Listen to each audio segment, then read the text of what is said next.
Boa noite, bem-vindos às notícias no Jornal da Noite. O saco de cimento adquirido nas fábricas da Matola passa a custar 17 meticais a mais a partir desta segunda-feira. A empresa Cimentos de Moçambique vai também aumentar o preço em outras 3 fábricas espalhadas pelo país. Pela segunda vez em menos de 2 meses, a empresa Cimentos de Moçambique agrava o preço deste produto essencial na construção. Um saco destes, que antes custava 347 meticais nas 2 fábricas da Matola, passa agora a custar 364 meticais, o que significa um agravamento em 17 meticais. O aumento do preço do cimento vai se registrar em todas as 5 fábricas da Cimentos de Moçambique em níveis diferentes. Além do agravamento de 17 meticais para cada saco deste tipo de cimento nas 2 fábricas da Matola, a fábrica de Idondo, em Sofala, vai agravar o preço em 29 meticais, passando dos atuais 289 para 318 meticais. Nas 2 fábricas de Nacala, o preço sobe de 390 para 429 meticais por saco, o que significa um aumento de 39 meticais. Embora não tenha gravado entrevista com a nossa equipa de reportagem, a empresa Cimentos de Moçambique justifica este reajuste com a derrapagem do metical face ao dólar, uma vez que parte da matéria-prima para a produção do cimento é importada. A empresa diz também que esse aumento do preço continua a não compensar, até porque os custos de setembro de 2015 a setembro deste ano aumentaram em 50% e os preços do cimento aumentaram em apenas 32%. Entretanto, os preços praticados pelos revendedores são ainda mais elevados em vários pontos, particularmente na capital do país. Neste estaleiro, por exemplo, o saco de cimento custa 400 meticais e até 30 de setembro passado custava 375. Mesmo agora, esse 405 é difícil ter cliente. Agora, o subir já vai piorar, não sei. Então, com a subida de preço, os clientes tendem a fugir. Foge, não está vendo, não tem cliente. Desde manhã só vendemos 30 sacos. Os clientes vão reclamando, mas acabam comprando, mas de um momento para o outro as vendas estão a baixar do cimento. O mês passado já baixaram as vendas de cimento. E já temos o anúncio para dia 7 de setembro, mais um aumento, mais ou menos 5%. Agora não sei se os clientes vão continuar, porque agora já estamos a aproximar a quadra festiva, as pessoas acho que vão parar de construir. Aqui já está. Miguel Vilanculos é um dos compradores de cimento que conversou com a nossa equipe de reportagem. Está a construir e a notícia da subida do preço do cimento deixa-lhe desesperado. Definitivamente nós vamos parar de construir. A Cimentos de Moçambique, eu penso que já aumentou os preços. Eu acabo de comprar mais alguns sacos hoje. Portanto, o cimento nacional está a 420, o leão está a 430. E provavelmente a segunda-feira será um aumento acima desse preço que estamos hoje. Então, pelo custo de vida que estamos a levar, os valores, tanto os salariais mantêm-se, eu penso que ninguém mais vai poder construir. O cenário do aumento do preço de cimento repete-se em vários pontos da capital do país. Maguanine, 25 de junho, Albazine, são reclamações em quase todos os cantos. Com a subida de preço, será mais difícil. Tudo está a subir. Agora que subiu o cimento, segunda-feira já tem uma outra surpresa com aqueles que vendem blocos, de subir os blocos, subir a areia. As obras pararam, então ficamos sem cliente. Esta situação vem limitar ainda mais o sonho de quem pretende erguer um lar, dado o fato de outros materiais de construção estarem também a registrar cada vez mais subida de preços. As imagens são de Pedro Amba e Sebastião Goman, e José João, STV. Em Manica, pelo menos 15 automobilistas poderão ser proibidos de conduzir depois de terem sido encontrados esta sexta-feira a dirigir sob efeito de álcool durante uma operação desencadeada pela Polícia de Trânsito. A polícia entende que a maior parte de acidentes de viação que ocorrem nas estradas nacionais têm sido provocados por automobilistas que se fazem ao volante depois de consumirem bebidas alcoólicas. Aliás, numa operação testemunhada pela STV esta sexta-feira, dos 21 condutores que foram submetidos ao teste de alcoolemia, 15 acusaram positivo. 0,90 miligramas por litro. Não bebi para conduzir, mas eu estava no volante. Não bebi para conduzir, não estava no volante. Não há nenhum exemplo que eu possa dar à minha sobrinha.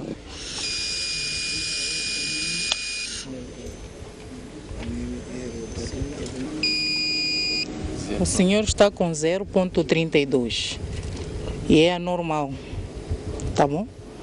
Então, nós temos educado os nossos cidadãos que não podem conduzir sob efeito de álcool. Por mais que seja uma cerveja, é prejudicial. Então, o senhor vai ser sancionado e punido.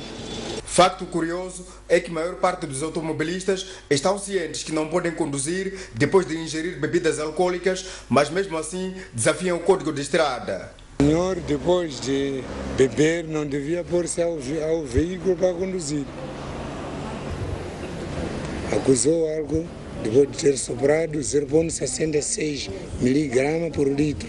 Está dito que quando bebe não conduz. Tá, na lei está respeitado e temos que respeitar essa parte. Não pode beber. Exatamente, isso está escrito, temos que respeitar. A lei é a lei, temos que respeitar. Eu reconheço essa parte, falhei. Respeitou a lei ou não? Falhei, eu reconheço, falhei. Em algum momento não podia beber para conduzir. Não tinha visto. Não estava a fugir. Não ver a polícia com lanterna? Logo que vi, logo parei aqui. Não tinha visto mesmo. Queria ganhar. Não. Sou daqui desta cidade. Mas sabe que quando bebe não pode conduzir? Sim. Por que estava a desafiar? Não estava a desafiar. A polícia, através de Leonardo Gulher, diz que vai continuar implacável e pretende com este tipo de operações a redução da sinistralidade rodoviária. Temos vindo a levar a cabo esse tipo de campanhas que visam essencialmente desencorajar a condução sob efeito de álcool e consequente envolvimento em acidentes de viação. E em termos de números, o que é que tivemos aqui? Bom, neste momento, tanto como o trabalho está a decorrer, o que nós temos neste momento é que dos condutores que foram fiscalizados, 15 até este momento tiveram os resultados positivos, tanto no teste alcoolêmico a que foram submetidos. Operações de gênero serão levadas a cabo em todos os distritos, visando reduzir os acidentes de viação, sobretudo na quadra festiva que se avizinha. Com a entrada em funcionamento do Hospital Central de Climane, os munícipes deixaram de recorrer a outras unidades sanitárias até para resolver pequenos problemas. E como forma de desencorajar a avalanche desnecessária, a direção do hospital decidiu criar uma taxa de 100 meticais para os utentes. O Hospital Central de Climane foi concebido para receber doentes em estado grave, vítimas de acidentes ou então transferidos de outras unidades sanitárias da província. Todavia, sucede que vários pacientes, não na condição de grave ou transferidos, escalam este hospital em detrimento de outros que existem em Climane para respectivos serviços. O hospital está aberto há uma semana e no nosso sistema de registro, até hoje às 13, dava 944 pacientes que deram entrada naquele hospital para serem atendidos. Isso já mostra de que a população percebeu de que agora o hospital é só aquele. O Hospital Central é para doentes graves, tenham ou não tenham guia, são atendidos. Doentes não graves devem ter guia. E aqueles que não estão graves e não têm guia, em princípio devem ir ao centro de saúde, ao hospital geral. Contudo, para desencorajar tal prática, qualquer doente que não estando na condição de grave ou transferido, paga uma taxa moderadora de 100 meticais. Outro desafio que estamos a encarar em relação aos acompanhantes pela cultura dessa região, é que quando há um doente internado, quase que toda a família fica ali à volta. Então, sendo um hospital novo, de nível quaternário, em que deve haver espaço de manobra para os profissionais de saúde, e os doentes, em princípio, que estão lá são graves, precisam de muito tempo de repouso, sem interação com a família, então estamos a fazer um trabalho de sensibilização aos acompanhantes, à população, no sentido de que se o indivíduo tem o doente internado, tem que aguardar em casa e tem que visitar o doente no momento da visita. Ao nível da cidade de Climane, existem 19 centros de saúde onde os doentes normais podem fazer consultas externas. Entretanto, o Hospital Provincial de Climane acaba de ser requalificado para o Hospital Geral. O diretor provincial da Saúde assegura que todos os serviços básicos estão assegurados. A requalificação do Hospital Provincial para Geral de Climane visa colocar Zambésia com o único hospital de referência, com a entrada em funcionamento do Hospital Central, inaugurado recentemente por chefe do Estado, Filipe Nunes. Não é viável numa mesma cidade termos dois hospitais grandes. E tecnicamente, cientificamente, é aceitável numa cidade termos um hospital central e um hospital geral. Todo doente que se apresentar com estado moderado ou grave no Hospital Geral de Climane, após os primeiros cuidados médicos e se o clínico solicitar a transferência para o Hospital Central de Climane, será feita a referida transferência com os nossos recursos, isto é, com a ambulância disponível no Hospital Geral de Climane para o efeito. O diretor provincial da Saúde, que falava em conferência de imprensa, esclareceu as informações que circulam em Climane, que indicam que o Hospital Geral vai encerrar as portas. Que o Hospital Provincial de Climane não vai encerrar. Relatos que circulam nas comunidades que referem que o Hospital Provincial de Climane vai encerrar é uma desinformação. O Hospital Provincial de Climane foi requalificado e passará a designar-se Hospital Geral de Climane. Neste âmbito, para além do serviço de urgência, vulgarmente conhecido como banco de socorros, maternidade, laboratório, farmácia, estomatologia, passará a ter as 4 valências, nomeadamente pediatria, medicina, cirurgia e ginecologia obstetrícia, com serviços de 15 a 20 camas em cada setor.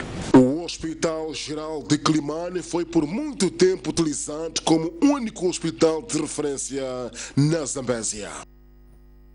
Moçambique perdeu mais de 540 milhões de dólares de receitas devido à exploração ilegal da madeira e metade da população de elefantes por causa da caça furtiva nos últimos 20 anos. A sociedade civil quer que o Parlamento e outros órgãos de soberania sejam mais interventivos na exploração sustentável dos recursos naturais.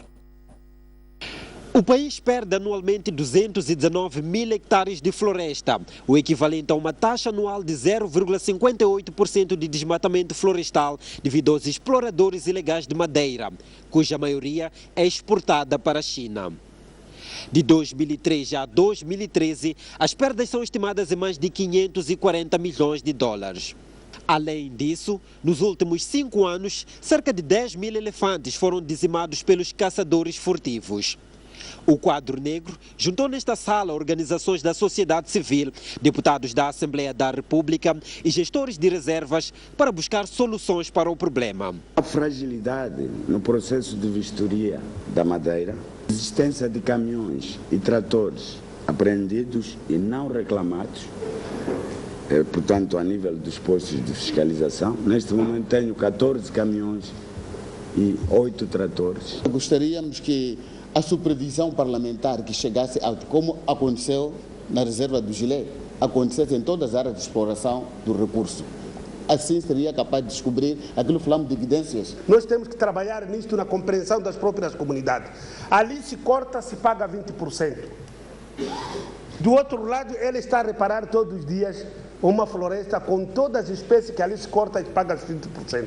O que é que aparece mais tarde? É que se viram, ele acha que aquela madeira que está a ser cortada está a sair pelos caminhões, nós vamos beneficiar os 20%. Através de uma aliança de organizações de defesa ambiental, a sociedade civil quer reforçar a temática de gestão sustentável dos recursos em órgãos como o Conselho de Ministros, a Procuradoria-Geral da República, o setor privado e a autoridade tributária.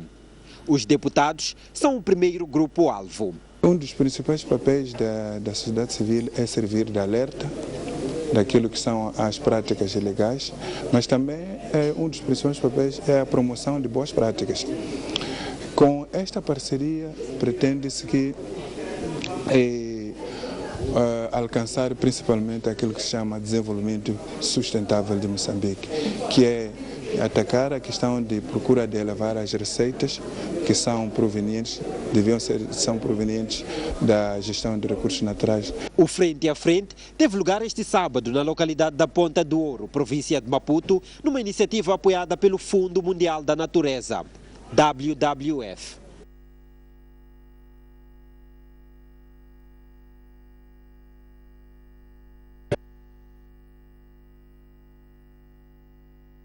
República será debatida a revisão das leis das áreas de conservação para tornar as penas mais duras contra os devastadores. Quisemos fazer esta reflexão, sobretudo tendo em conta que neste momento está à mesa da Assembleia da República importantes instrumentos legais que devem ser aprovados no decurso desta sessão, nomeadamente a lei de prevenção, de proteção e gestão sustentável da biodiversidade biológica, portanto, dos recursos naturais, inicialmente conhecida como a Lei das Áreas de Conservação. Portanto, há uma proposta da sua revisão. E por que há esta preocupação de se rever? Porque sente-se que, apesar de nós termos aprovado a lei em 2014, ainda existem pontos de ineficácia na sua implementação. As penas que lá constam são muito brandas, e elas não só são brandas, como também só incidem sobre aqueles que são apanhados, os tais caçadores furtivos. E sabemos que os caçadores furtivos são apenas um elo numa cadeia muito mais complexa. Às vezes os caçadores são aqueles que são mandados fazer, mas as pessoas que mandam, isto é um sindicato com ramificações internacionais.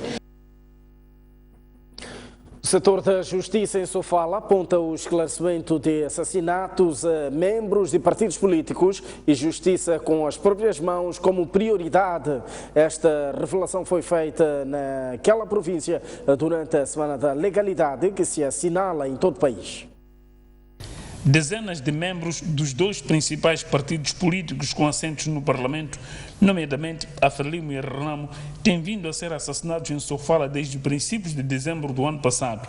Neste sábado, a procuradora-chefe da província de Sofala, Carolina Zarias, afirmou que o Ministério Público não está alheio a estes crimes, que já existem vários processos com vista a esclarecer os casos e responsabilizar os autores dos crimes. Todos os casos relacionados com assassinatos têm processos que neste momento estão na fase de instrução preparatória. Eu não posso dar um número exato, porque há casos recentes que aconteceram agora que ainda não tínhamos contabilizado. Mas todos aqueles casos que aconteceram ao longo deste ano, se forem a verificar, há vários casos que aconteceram em Amatanda, Gorongosa, aqui na cidade da Beira, no Dondo. Então, esses casos todos estão na Procuradoria. Não posso contabilizar neste momento os números exatos. Carolina Zarias afirmou que a justiça pelas próprias mãos, com destaque para o linchamento, que infelizmente tende a ganhar contornos alarmantes na Beira, constitui uma outra preocupação e prioridade do setor com vista a eliminá-los. Como Dia da Legalidade, nós queremos deixar a mensagem, especialmente para a população da cidade da Beira, para que parem de fazer justiça com as próprias mãos, que recorram sempre que houver uma situação irregular ligada à criminalidade aos órgãos da administração da justiça. Acho que, como órgãos de comunicação social, tem estado a acompanhar não só relativamente aos índices de linchamento que tendem a subir. Se formos a ver, o ano passado tivemos 9 até o final do ano. Agora estamos no mês de novembro, já estamos com 24 casos de linchamento. O nosso desafio é que consigamos reduzir esses índices da mesma forma como aconteceu em 2014, que apenas tivemos um caso. A procuradora-chefe da província de Sofala falava à imprensa na Beira depois da deposição de uma coroa de flores no âmbito da celebração do Dia da Legalidade que hoje se assinala. A decisão da fusão entre o Gazeta, CPI e PEX é uma medida que pretende racionalizar recursos. É uma matéria para acompanhar já a seguir. Uma visão clara e adotou um princípio de racionalização dos recursos, racionalização dos meios e ao mesmo tempo uma reengenharia, digamos, de instituições. E isso muitas vezes é preciso ser feito, um ajustamento, um realinhamento. E é preciso também explicar que não há nada que vai mudar em termos de aprovação, promoção, facilitação de negócios, porque houve esta decisão de se fundir três instituições, nomeadamente o IPEC, CPI e o Gazeta. Antes, pelo contrário, quer dizer, sairão mais fortificados. Agora, o que tem que ser dito, isso tem que ser feito naturalmente, é nós utilizarmos, quer dizer, este princípio de racionalização no contexto de harmonização. O caso interessante é o caso de Ruanda, em que tu tens, digamos, todas as instituições que promovem o investimento, que concorrem para a facilitação do negócio, concentrados. Portanto, tudo que promove as pequenas e médias empresas em Ruanda, tudo que promove importações, exportações, investimento, mesmo controle de qualidade, está tudo aglutinado. Este é o princípio de racionalização. Eu acredito que nós vamos ter 6 meses, digamos, de redefinição dos procedimentos, dos estatutos, dos programas da nova instituição, portanto, essa nova instituição de importações, de investimento e exportações, não é? Onde, de facto, quer dizer, o mais importante é colocarmos muito bem, não é, esta organização. Não basta só escrever, não basta só dizer, não é, fundimos, e o que nós queremos é que as coisas, de facto, funcionem de uma forma a beneficiar em muito mais distância a economia nacional. Camponeses de pelo menos 20 bairros de Boane, na província de Maputo, já têm 4 tratores para ajudar a limpar as suas machambas. Os tratores agrícolas são de um programa do Conselho Municipal que prevê limpar até 500 hectares com o objetivo de tornar Boane autossuficiente na produção de comida. A agricultura de subsistência é a principal atividade dos idosos da vila de Boane, na província de Maputo. Mas por causa da idade avançada, cultivar uma grande extensão de terra e com enxada de cabo curto tornou-se um desafio. É para diminuir o sofrimento que estes tratores agrícolas vão passar pelos bairros 2 vezes por semana para limpar a terra. Os camponeses alegram-se com a oferta e dizem que os tratores são uma grande ajuda. Estes tratores vão ajudar muito porque somos idosos e já não conseguimos cultivar. Antes tínhamos bois, mas roubaram. Então assim a situação vai melhorar. Estamos muito agradecidos. Os tratores pertencem ao município, que através do programa Só Este Ano quer limpar até 500 hectares de Boane e melhorar os resultados da campanha agrícola. Justifica estarmos a trazer tomate, cebola, alface do Zimpeto. Quando vamos ao mercado, estes produtos notamos que grande parte vem do Zimpeto e aqui grande lamentação. Este ano nós vamos dar o nosso contributo para alavancar de uma vez por todas a agricultura em Boane. Os camponeses de Huancombo aproveitaram a presença do edil para queixar-se da falta de sementes. Não há sementes, estamos a passar muito mal. O que plantamos aqui na machamba, compramos no mercado. Jacinto Loureiro diz que a reclamação é legítima e garante que o problema será resolvido. Vamos contactar as entidades do Ministério da Agricultura para ver se abraçam este programa e desta forma consigamos de facto trazer também sementes para estas populações. Boane é uma das regiões fortemente afetadas pela seca na província de Maputo. Para o próximo ano, o município prevê a construção de barragens e represas para armazenamento de água que será usada nas machambas durante a escassez de chuva. O Jornal da Noite sai a esta altura para uma curta pausa. Voltamos dentro de instantes com o melhor de informação. Até já.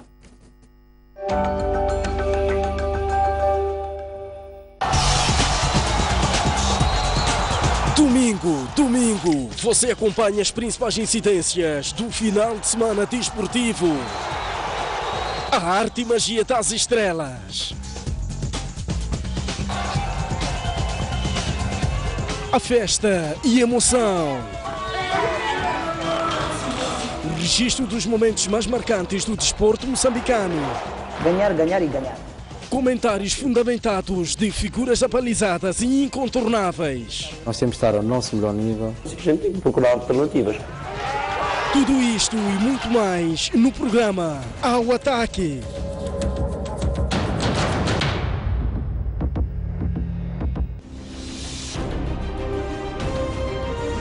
Maior parte para novos tempos e novas esperanças. A grande questão agora é tentar perceber como é que uma obra tão recente desabou.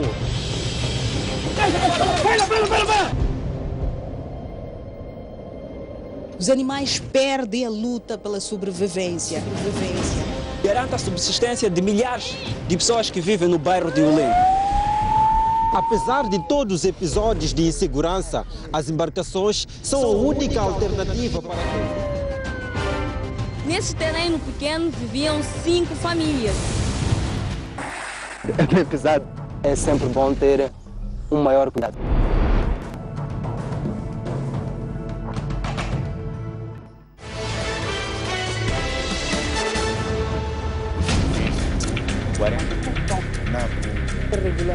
Comece a semana informado sobre os direitos na aquisição de bens e serviços. Hora do consumidor. Qual é a eficiência das autoridades na resposta a cenas de violação dos direitos do consumidor? É uma realidade. Isto não é segredo para ninguém que na função pública a corrupção é que reina. Mas a minha questão agora é, estou levado porque fiquei todo dia sem trabalhar, porque a mesma operador tinha problemas técnicos. Quando a gente tem que reclamar, a própria burocracia não. Como agir perante flagrante quebra de direitos do consumidor? Nessas situações, qual é a garantia que é oferecer a lei? A própria lei estipula que quando o processo da adjudicação não lhe favorece, tendo os fundamentos, pode reclamar. Temos que usar de todos os meios, esgotarmos todos os meios que o Estado dispõe para que a gente possa ter os nossos direitos satisfeitos. Agora, às segundas-feiras, às 17h30, aqui na STV Notícias.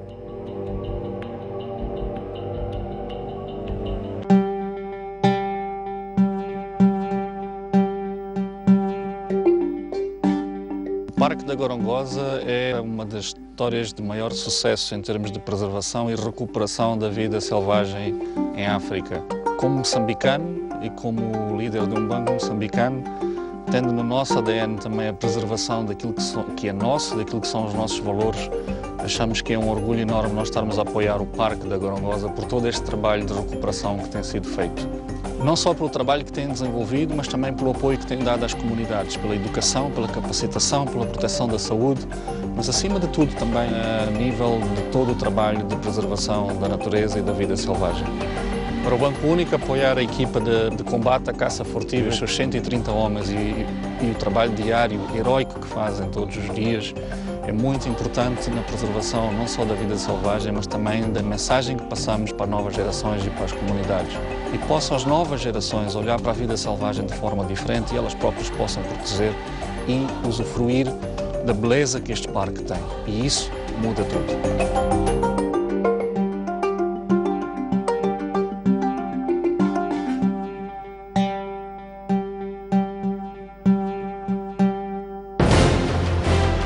Um país sem história é um país sem futuro. Um país sem cultura é um país sem identidade. Um mundo sem referências é um mundo sem norte. Um país sem ídolos é um país sem referências.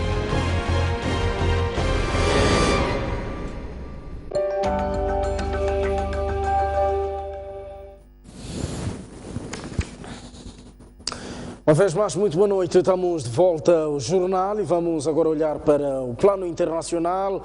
Em paralelo com as presidenciais, decorre nos Estados Unidos da América a campanha para as eleições legislativas. Candidatos a senadores e membros da Casa dos Representantes desdobram-se na caça ao voto. As eleições do dia 8 de novembro aqui nos Estados Unidos não são apenas presidenciais, também são legislativas e visam eleger senadores e membros da Casa dos Representantes. E por isso, candidatos provenientes de cada estado estão também a fazer a sua campanha eleitoral para convencer os eleitores a elegerem-nos, uma vez que cada partido deve apresentar 2 candidatos para o Senado, assim como para a Casa dos Representantes. Aqui, cada candidato ao Senado e à Câmara dos Representantes faz a sua própria campanha. Esta sexta-feira, acompanhamos a campanha do candidato democrata ao Senado pelo estado de Wisconsin, Russ Felgold, na sede do partido em Green Bay. Apercebendo-se da presença da imprensa moçambicana, falou do quão é importante os democratas ganhar as eleições. The United States needs to be a stable country that tries to be a friend to other peoples and establish good relationships, and that is why the presidential race is so important, because Donald Trump is a very scary prospect, not only in our own country, but can be destabilizing for the rest of the world. Only Hillary Clinton can provide the stability that we need so that our country can have good relationships with other countries. Acompanhamos igualmente a campanha do candidato à Câmara dos Representantes, Tom Nelson. Este falou da importância da vitória dos democratas na vida das famílias norte-americanas. Hillary, Russ, and myself, we are on the side of working families. We think it's important. We think it's a priority that we ought to raise the minimum wage. A campanha eleitoral aqui nos Estados Unidos é diferente daquilo que acontece em Moçambique ou como em qualquer outro país africano em que vemos caravanas a percorrerem a cidade e a cantarem e a fazerem grandes comícios. Aqui é feito sempre em grupos tão pequenos e em locais como a sede dos partidos ou em universidades e em outros locais em que sempre a audiência é muito pequena. Portanto, quem de fato faz a campanha são as televisões que transmitem em direto e durante várias horas estes discursos dos candidatos, quer para as presidenciais, assim como para as legislativas. Francisco Manlate, de Wisconsin, para a STV. O casal Beyoncé e Jay-Z juntou-se esta sexta-feira à campanha de Hillary Clinton nas presidenciais dos Estados Unidos da América. O showmício decorreu no estado de Ohio, um terreno fiel a Donald Trump, de acordo com as últimas sondagens. Depois dos habituais comícios, a campanha de Hillary Clinton terminou de forma diferente esta sexta-feira. A candidata democrata participou de um showmício protagonizado pelo casal Beyoncé e Jay-Z para conquistar votos a seu favor em Ohio, um estado onde as sondagens dão vitória a Donald Trump. I want to grow up in a world where my daughter has no limitation, where our daughter has no limitations. She feels like she can be whatever she want to be in the world. I would like to introduce to you the next president of the United States, Miss Hillary Clinton. Rosa Parks sat so Martin Luther could walk, and Martin Luther walked so Barack Obama could run, and Barack Obama ran so all the children could fly.